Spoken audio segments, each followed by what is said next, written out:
On est de retour en studio pour l'émission d'après-match. Victoire d'Ajoie 4-0 dans l'acte 4 de cette finale. Jérôme Bonnet, mon consultant, avec moi pour l'après-match. Bien là, l'égalité 2-2, c'est un point tournant dans cette série quand même, ce match-là, parce que Ajoie ne pouvait pas se permettre de le perdre. Non, ils avaient meilleur temps de ne pas le perdre parce que Cloton aurait pris une grosse option en retournant jouer le prochain chez eux. Et ils l'ont fait de la plus belle des manières à nouveau. Tu l'as dit, de la plus belle des manières, ils ont dominé ce match. C'était probablement le pire match de Cloton dans la série. Oui, on peut mettre en avant le bon match de Ajoie, certainement, mais on peut aussi relever la médiocrité du jeu proposé par Cloton ce soir. Le point tournant du match, on en discutait, c'est peut-être pas le point tournant, là, mais de ne pas profiter d'un avantage numérique de 5 minutes en première période, ça aurait quand même pu changer parce qu'à ce moment-là, c'était encore 1-0 pour Ajoie. Et oui, et on pouvait s'attendre à un goal de Cloton en connaissant la force offensive qui se trouve dans leur rang. Et ils n'ont même pas été capables de s'installer et d'amener du danger devant Wolf sur ces 5 minutes. Les Ajoulots ont pu faire tourner leur ligne d'infériorité numérique et ils avaient l'énergie nécessaire à chaque fois pour aller chercher ces petits pucks dans les bandes quand Cloton n'avait pas le plein contrôle. Et ouais, Cloton a raté une coche là. Tu as parlé de Tim Wolf, c'était peut-être pas son blanchissage le plus difficile en carrière, mais quand il a eu à faire des arrêts, il était là, il était solide et ça inspire confiance quand même pour ton équipe. Oui, et il faut relever aussi que pour un gardien, c'est très délicat ce genre de match parce qu'il y a peu de travail, mais il y a du travail qui arrive de temps en temps. Ouais, j'ai presque envie de dire que c'est plus simple quand tu es sollicité un peu plus souvent dans la partie que quand c'est par bride comme ça, une fois ici, une fois là. Mais il a répondu présent. On va revoir ensemble les highlights de ce match. Tout d'abord, en première période, il y a eu un seul but.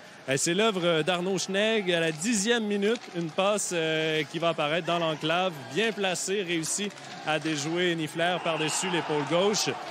1-0, mais ça, c'est un but du quatrième trio. Et en play-off, quand ton quatrième bloc réussit à ça envoie un certain message. Ça envoie un message aussi, ça aide beaucoup. Et ouais, ça me fait très plaisir pour Arnaud, parce que moi, je l'ai vu évoluer à ses tout débuts quand il sortait des juniors de Chaux-de-Fonds.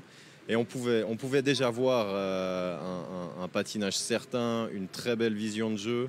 Et il le confirme, et il le confirme au bon moment ce soir. Et on en avait parlé dans l'avant-match. On en avait parlé aussi avant le match avec Gary Sheehan quand il est arrivé ici à la patinoire de Porrentruy. Le fameux premier but, il est important. Il vient de ton quatrième trio et il met un peu tout le monde en confiance, surtout qu'on sort d'un blanchissage à Cloton. Ça les a libérés. Ils ont délivré une très belle suite de première période après coup. Et c'était pas un hasard. Hein. On sentait que c'était vraiment un point important pour Ajoie que de mener au score. Et ils ont réussi à le faire. Et je l'ai dit, par la suite, il y a Mathias Yogi qui a eu une pénalité 5 minutes plus McMatch pour une charge. Il y a eu du sang, c'est pourquoi il a été sorti chassé du match. Cloton n'en a pas profité et ils ont un peu causé leur malheur d'une certaine façon. Oui, on l'a dit, on le répète, 5 minutes en supériorité numérique, étant mené 1-0 en fin de première période, c'est quasiment une obligation que de revenir au score et ils n'ont même pas été capables d'être dangereux. Et tout n'était pas perdu quand même pour Cloton. On se dirige en deuxième période. C'est toujours 1-0. Mais encore là, Ajoie qui a les meilleures chances. On profite d'avantages numériques pour se créer du momentum. On va voir la paire de Voss-Hazen qui crée encore une magnifique chance. Les deux Québécois qui allient leurs efforts. On a cogné à la porte souvent, Jérôme, mais on n'a pas réussi à marquer ce fameux but qui aurait certainement fait mal à Cloton. Non, là, c'est vrai, on revoit l'occasion. C'est sur une entrée de zone. Hein. Ils ne s'étaient pas du tout positionnés et pris leur quartier dans la zone. On les connaît, hein, les deux. Ils ne se gênent pas. Ils ne vont pas attendre pour rien. Si on leur offre une chance, ils vont la prendre. Mais voilà, à contre-courant, on aurait pu se dire, tiens, ils gagnent 1-0. Ils ont plusieurs possibilités de jouer à 5 contre 4 dans le deuxième tiers. Ils ont pas réussi à marquer le deuxième. Donc on pouvait se dire attention, oui ils sont devant, mais Cloton n'a qu'un goal de retard et ils vont avoir à cœur de montrer quelque chose d'autre sur le troisième tiers. Et c'est 4 pénalités pour Cloton. C'est 8 minutes de jeu à infériorité numérique, 12 à 5 contre 5. C'est difficile de créer offensivement. Et d'ailleurs, dans l'entrevue avec Dominique Forget à la fin de la deuxième période, c'est ce qu'il a dit. Là, il faut qu'on faut qu'on aille par en avant. Là. Il faut qu'on attaque, il faut qu'on crée des choses parce que là, quand tu joues 8 minutes en infériorité numérique, c'est dur de créer quoi que ce soit puis d'être dangereux. Oui, tu peux créer une contre-attaque par-ci par-là, mais fondamentalement, tu dois être discipliné défensivement avant tout. Et oui, ils se sont fatigués à devoir défendre alors que c'était pas leurs objectifs dans cette deuxième période. Et Dominique l'a très bien dit aussi, hein, il criait pas au loup sur les pénalités sifflées. Il savait qu'il les méritait, ces pénalités. Ils avaient toujours 1-2 secondes de retard sur les joueurs d'Ajoie.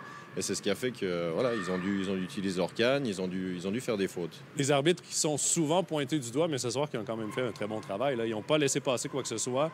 Ils ont été quand même dans les règles et constants tout le match. Et avant le match, il y avait l'entraîneur de Cloton, Per Hanberg, qui disait qu'on doit être discipliné. Ce soir, son équipe ne l'a pas été. Heureusement, pour Cloton, Ajoie n'a pas profité. Oui, et c'est vrai que si on revient sur l'interview de Per Hanberg au début du match, tout ce qu'il a dit, son équipe ne l'a clairement pas appliqué ce soir. Donc je pense qu'il va avoir quelques petits meetings sur lesquels il va répéter certaines choses parce que le message n'est pas passé. On se dirige maintenant en troisième période. Là, ça a déboulé assez vite. Dès la première minute de la troisième période, la 41e du match, encore une fois, Devos et Hazen qui y vont d'une magnifique percée à 2 contre 1. Un plongeon du défenseur qui ouvre la porte pour cette passe et cette finalité. Quel tir de Devos aussi. Oui, 2 contre 1, Devos Hazen. Je pense qu'on n'a pas besoin de tergiverser encore très longtemps. On connaît les conséquences probables et ça a permis à son équipe de vraiment se libérer complètement, ce deuxième goal. Et ensuite, voilà, ils ont déroulé et tout marche pour eux. Et on vient de le voir, un but qui a fait certainement mal en infériorité numérique. Steven Maka qui marque le 3-0 à la 50e minute. Et quelques minutes à peine, 2 minutes plus tard, c'est le 4-0. Uli Hubert qui s'amène à 2 contre 1 avec Thibaut Frossard.